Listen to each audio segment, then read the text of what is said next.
Welcome back. The nation's most advanced fleet of weather satellites is about to get an update. Later today, the fourth and final installation of NOAA's GOES-R series will launch from the Kennedy Space Center. And joining us with more information is NOAA expert Dan Lindsay. Thank you for being here. Thank you for having me. So to start, what goes into the GOES-U mission and why is it important? So GOES-U is going to be the fourth and final satellite in the GOES-R series. We already have 3 of them in orbit, GOES-16, GOES-17, and GOES-18. And after GOES-U reaches geostationary orbit, it will be renamed to GOES-19. Following checkout, they're going to move GOES-19 over to the GOES East position. That's at 75 west longitude, covering the eastern part of the U.S. And that way we can do things like track storms, we can monitor wildfires, we can monitor all sorts of environmental hazards that affect really not only the U.S. but Central and South America as well. And it's because it's the final installment in the series. Is there new equipment that's going up on board? Can you tell us about that? Sure. There is a new instrument on GOES-U becoming GOES-19 that was not on the first 3 satellites. It's an instrument called the compact coronagraph.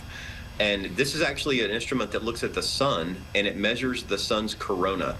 And if you don't know what that means, the corona is the area surrounding surrounding the sun that you can really only see during a total solar eclipse.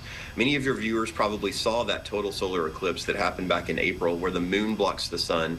In this case, the instrument is designed to block the sun itself, and you get sort of a constant view of eclipse, and therefore you can measure the corona and you can measure solar storms as they move away from the sun. And we're approaching the 1-year anniversary of some devastating flooding in our area. You mentioned earlier that the GOES-U has the capability of looking over the eastern part of its range a little better to forecast things like extreme weather. Talk a little bit about how that does that. Yeah, so the Advanced Baseline Imager, or the ABI, is able to measure weather systems as they move across.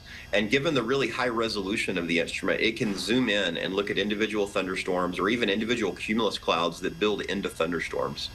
And, you know, if a storm is persistent over the same area for a long time, the GOES ABI can see that and really help with the forecasters put out, say, a warning for flash flooding or a warning for a severe storm if it's producing hail or wind or tornadoes.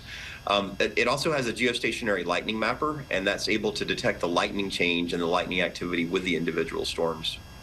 And so how then do individual forecasters, let's say our meteorologists at our station, get that information so that we can tailor our forecast better?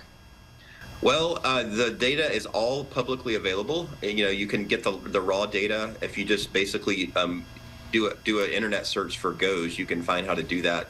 There's also many websites that offer, including from NOAA, that offer imagery where, you know, the data from is actually plotted, you get a visible image and you can see those clouds move. So it's really easy to find on the internet just simply by searching for GOES imagery.